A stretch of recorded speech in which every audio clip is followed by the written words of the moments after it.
Yes? Yes. Cameraman? Okay. All right, Arias, take it away. Good morning, everybody. My name is Urias Johnson, and I'm the principal of Harmon Johnson, LLC. My fellow lawyers and our clients would like to thank you for being here today. I'd also like to thank the president of the Urban League and my wife, Nikenge Harmon Johnson, for hosting us, as well as her staff for helping us get prepared for this event. Sorry she couldn't be here, but she had to head down to Eugene because she's attending the memorial of LaWanda Manning, who Senator Manning's wife, who passed away recently. Secrecy, violence, and accountability. Black people being killed by law enforcement in the United States is not a new phenomenon. The names are too numerous to mention at this time, but each is worthy of our remembrance. Then on May 25th of 2020, Darnella Frazier posted a video of George Floyd's murder by a police officer. This video did more than spark outrage. It did more than spark anger. It ignited a nation of millions, including us here in Oregon, to not just protest, but to stand together and with one voice declare that Black lives do matter. Then on June 23rd, 2020, 1 year ago today, our government responded to our unity of purpose by sending secret, militarized troops and agents to Portland. These secret troops were sent to silence our voices, to crush our expression, to defeat our movement for Black lives. These secret troops used indiscriminate violence and calculated mayhem to achieve this mission.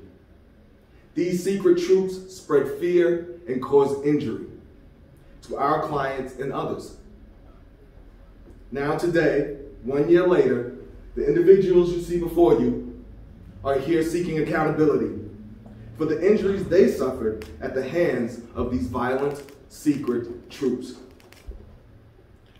They were shot in the head and in the face with tear gas canisters and other munitions, had limbs broken and were maced and snatched off of city streets without cause or warning.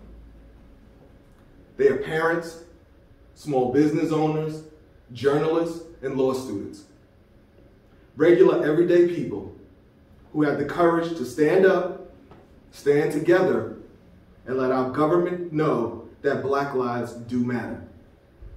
At this time, I would like to invite some of my fellow lawyers and their clients up to introduce themselves and share their experiences.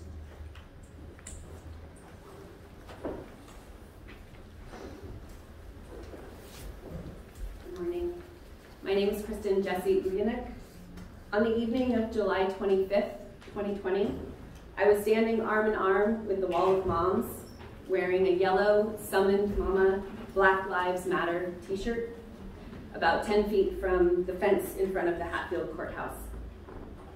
I was there to put my body between police and Black lives. I was there to say and to show that Black lives matter. Just before 11 p.m., in a moment of stillness and without any warning, a federal agent aimed a gun at my head and shot me between the eyes. As I collapsed into the arms of fellow moms, I truly thought I was going to die and that I would never see my 3 young children again. While I am still deeply committed to showing up in the fight for racial justice and for Black lives, I am now and have since been terrified to exercise my right to protest when police are present.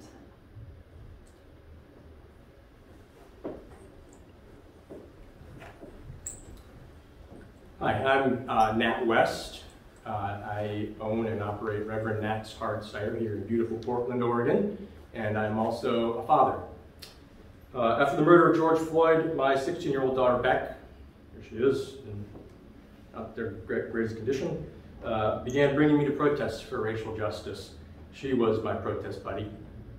On the night of July 25th, same night as Kristen, we were protesting outside against police brutality outside the federal courthouse downtown, alongside thousands of other nonviolent Portlanders. We had donned gas masks, goggles, helmets, and heavy clothing despite the warm night. Over the course of the 20 or so minutes that we were against the fence, we didn't throw anything. We didn't shout. We didn't really engage with the federal agents in any way. We were there to observe, silently protest, and not back down during this historic moment. We never heard any warnings to disperse. There was no attempt to arrest or detain us. A little after 11 p.m., an unknown federal agent, heavily armed, threw at least one grenade over the fence directly at my daughter and me. Despite my attempts to protect her with my own body, one of these grenades exploded very near my daughter Beck's head, shredding her left eardrum, melting and bruising the skin on her face and neck, and burning her hair, and leaving black and yellow powder on her clothes and head. Small rubber pellets were melted and embedded into her safety gear around her face. Beck has had an eardrum replacement surgery last month, but she will likely never regain fully her hearing, nor completely heal from the trauma of that night. The federal officer that threw that grenade was determined, in fact was ordered, to throw that grenade, no matter who stood before him. Someone was going to take that hit. We all have a part to play in the struggle for racial justice. My daughter, Beck, and I are glad that in this instance, our white bodies took the hit, instead of black bodies who have taken far too many hits over the last 400 years.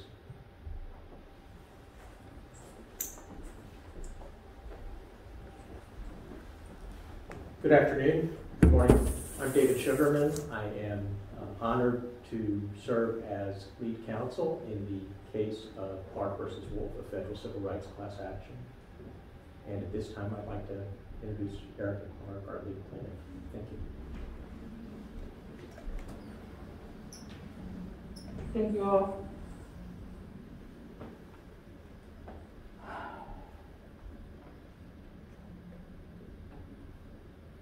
I grew up in Portland, Oregon. Born and raised.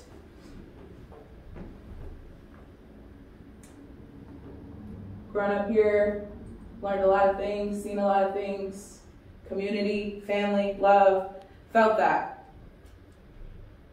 But there's also been that undercurrent of something that you feel as a Black person, not only in this city, but in this nation.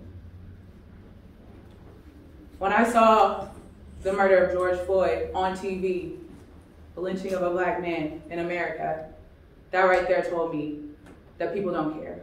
This country doesn't care. Something that I had known, something that I had learned growing up, learning my history, trying to learn my history.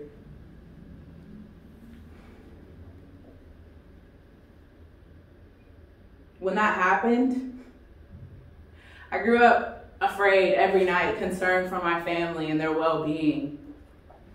Scared, crying myself to sleep, you know, worried about death, worried about my brothers, worried about my sisters, worried about my siblings, everyone that I love and I care about. But after that day, I wasn't afraid. I wasn't afraid of death because it was clear that this is how it is and this is how people want it to stay. And that's when I was like, no, we really got to change. And that's something that I've been pushing for since I was a kid. So I went out there that weekend, my little sister and I, she became my protest buddy. Because that's how it is for Black people. You know you can't go out by yourself. And if you do, you make sure your whereabouts are known. Because anything can happen. And these things that people have experienced are things that we very well know inherently deeply in our bones, inside of our bodies, every time we step out of the door. Every time we step out into the street. And so to feel these things in my own city and to feel this uprising that was moving throughout Portland, there was still something missing. And it's just the fact that people really got to understand, here in America, that oppression, it's so rooted, it's so deep, it's so deep. We all have different perspectives on things because we all have a different willingness to learn. We all have a different willingness to seek knowledge, to observe, to listen, to hear what's being said, to glean from the knowledge and the experiences around us. But have we not lived enough to where we have to keep repeating these things over and over again the same way? At what point do we say, nah, I'm done? It's not either play the game or lose. Why are you still playing it? Flip the script. This is what we are doing. Something different. This is the time to do something different. I'm not just here representing myself and what happened to me that night. I'm representing thousands, millions, centuries of Black bodies that have been harmed by these systems.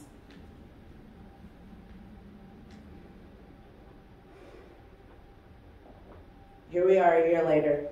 A lot of these things have been said and heard throughout Portland, throughout these streets, across the nation. So what's it gonna take for our government, for this system to recognize the harm that is done, the trauma that is inflicted upon people, and people have to continue to interact and engage in everyday life as if nothing has happened, as if everything's okay, when there is no space to heal. There is no space to grow. People ask, how can they learn about the Black experience? It's in everything. It's in our culture, it's in our music, it's in our songs, it's in our dances. You can feel it. And if you can't feel it, you aren't looking hard enough. What happened to me that night was being shot. It was literally an attempt, like everybody said, to silence us. It was an attempt to assassinate the humanity left inside of us, to feel as though we were hopeless, that there was nothing else that we could do. To do everything in their power to put out that fire, to put out that flame that sparked, to put out that drive, to put out that desire to continue to do more, to continue to push more. And it's hard every day. This fight is hard every day. And we all go through struggles. But when you recognize those abusive, oppressive cycles that other people are having to endure, and you don't have to, you're able to begin to find ways in which you can start to help those people around you. And that's one of the things that I'm here to ask people to do. As a nation, we're still unearthing the harm that's taken place in this land.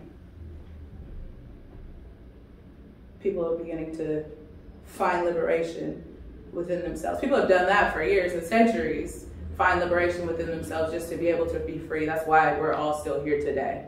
That's why you see the number of people that are standing up and speaking out loudly and proudly about who they are. It's because they've done the work to find this liberation within themselves, because our country does not allow us to do that. Although it says it does. My father is a Vietnam veteran, so I grew up understanding and knowing what honor, integrity, respect, brotherhood.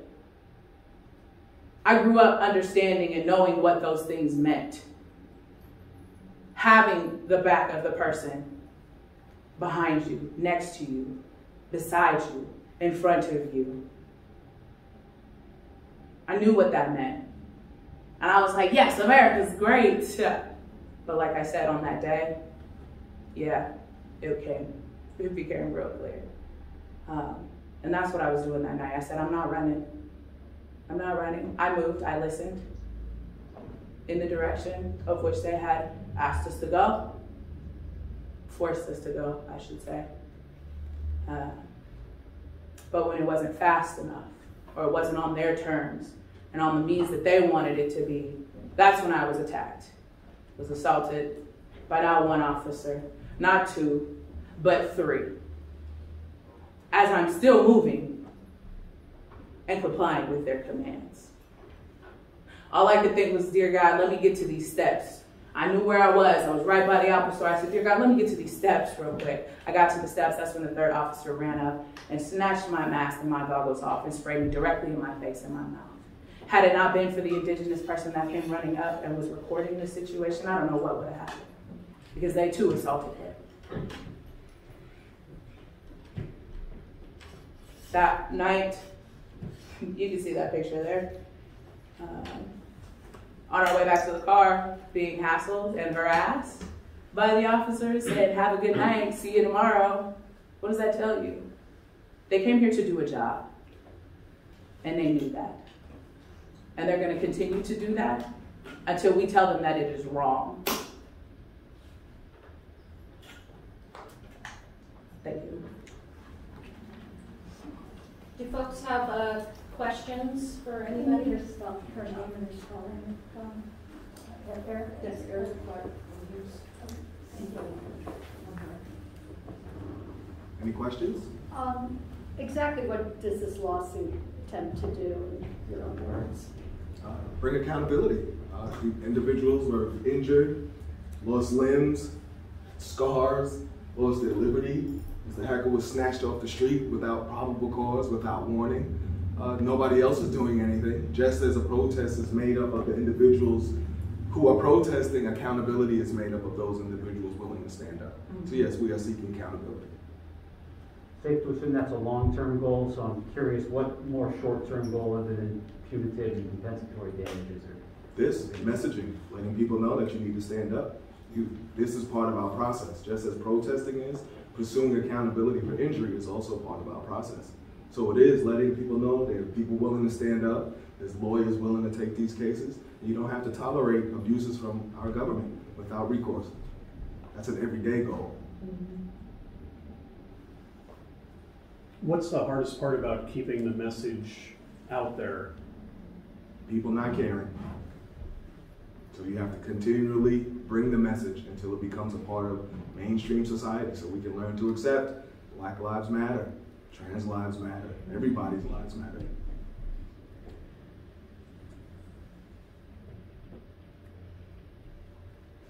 Anyone else? Questions? Yeah, can I speak directly to the plaintiffs? Are they able to answer questions here today? Depends. Kristen or Nat, step to the microphone if you don't mind. I'm just curious, now that we are almost a year removed, seeing some of these pictures of your injuries to your daughter, your injuries to yourself, what's the mindset right now? I mean, that picture's in my head every day. Every time I look in the mirror, I see that picture. My scar has healed for the most part. I still see it. It's not even about the scar. I see that moment that I described every single day. My daughter wanted to do this. She wanted to go there. She wanted to stand up. She wanted to bring this case. She doesn't want to talk to you guys. That's why I'm here. So I'm here to support her, and she was the original reason why I started protesting, so I'm keeping it up for her. And how old is she again? She was 16 at the injury, and she's 17 now.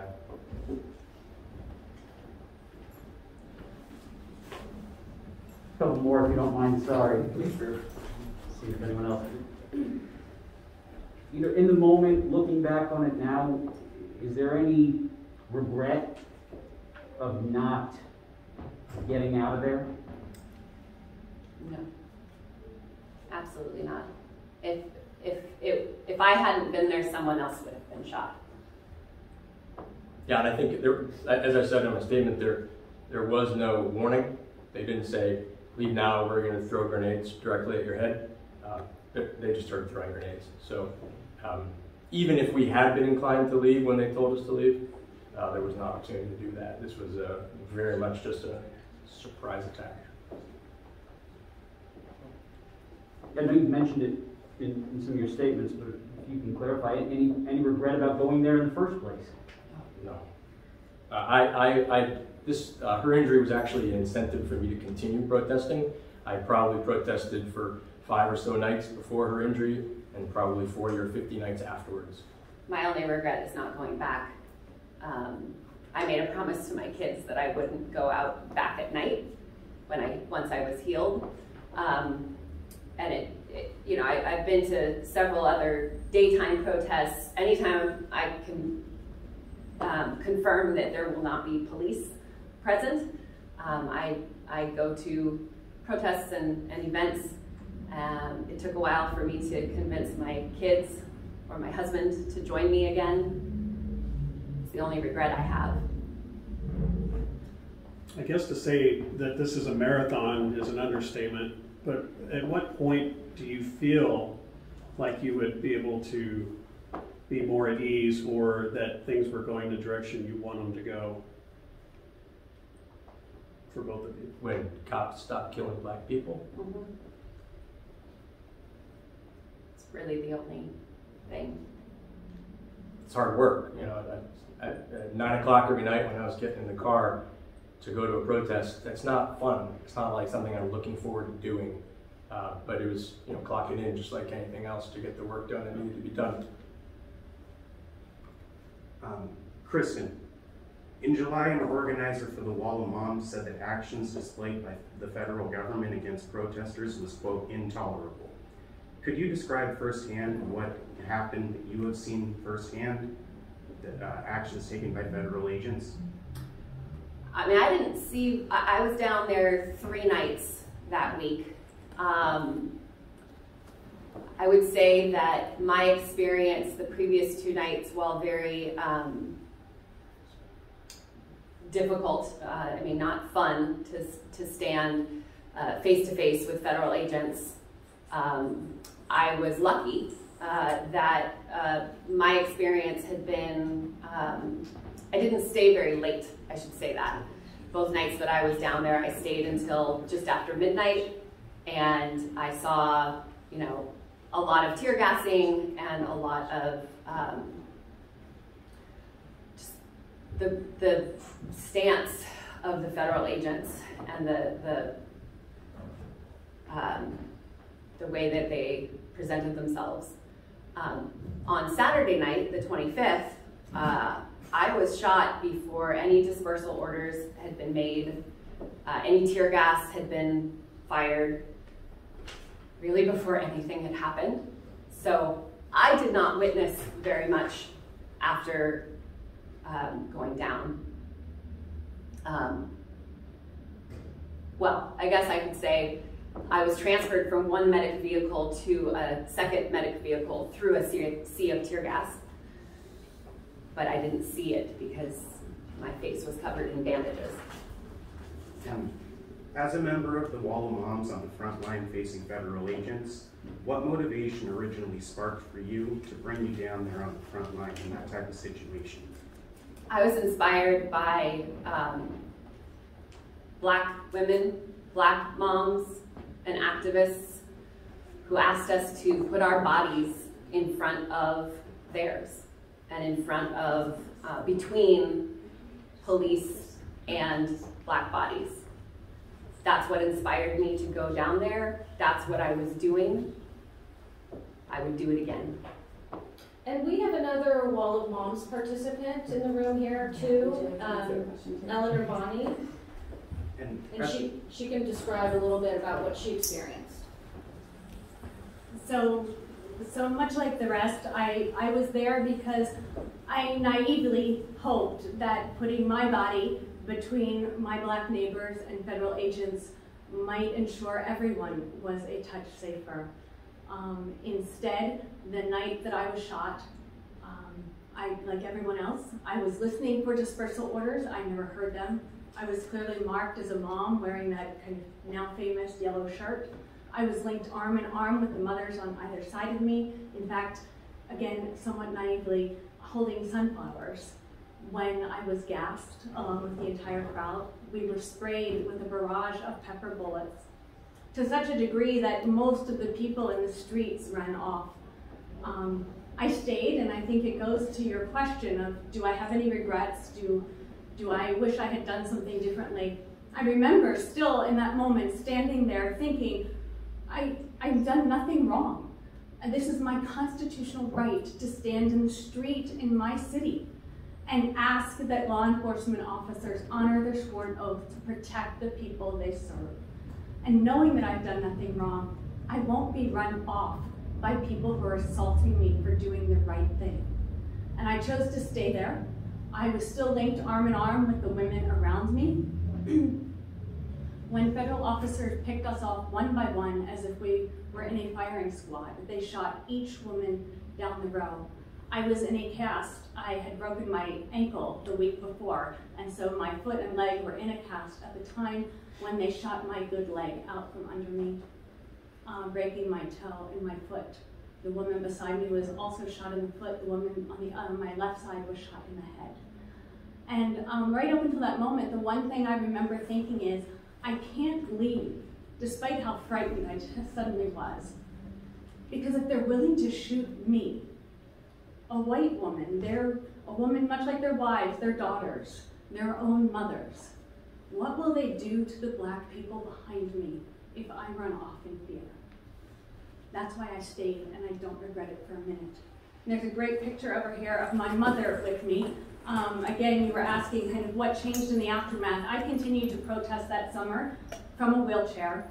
My sister, an introvert who had never been in a protest before, took my gear and took my spot on the Wall of Moms. And my 76-year-old mother, who was terrified of letting me protest after that alone, though I had not been alone, but you know, it's my mom and she wants to protect me, protested with me for the rest of the summer. I have another one for Nat. You've described your motivation as going down there with your daughter as a father. Can you describe the original spark of motivation that brought her to go down there? What were the things she was seeing? What brought her down there? Yeah, well, obviously George Floyd's murder inspired a lot of people to take action, whatever their action was. I think particularly for us, we realized that we were relatively resourceful. We had health insurance. I had a flexible job. She had a flexible schedule being the summertime. It was something that we could do, and whereas others, my wife, for instance, never attended her job, really wasn't conducive to that. So it was definitely an opportunity for us to put into action the words that we had been speaking, to actually use our resources to show that Black lives do matter, and that was certainly inspired by her, but quickly, adopted by me along the way. Thank you. I have a question for Erica. Come back out. Hi, Erica. As a resident of Portland for your entire life, how do you feel your city responded? What's your perspective on the way your city responded to the presence of these federal troops?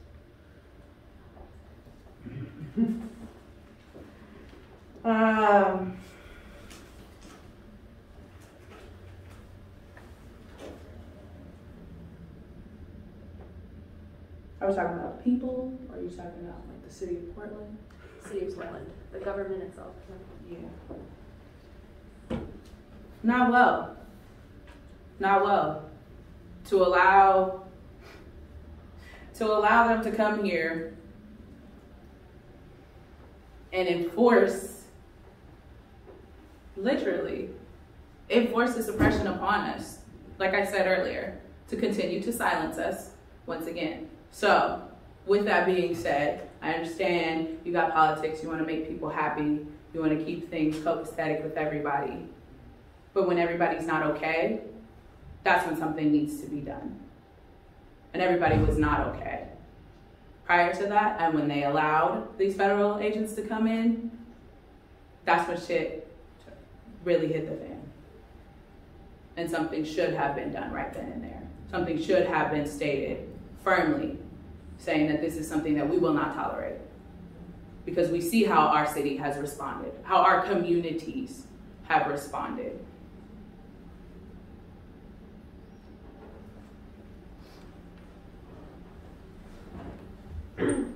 Erica? Yeah. Are there ways that the city of Portland, our community at large here, can be supportive in this lawsuit as well as to the Black community? Always.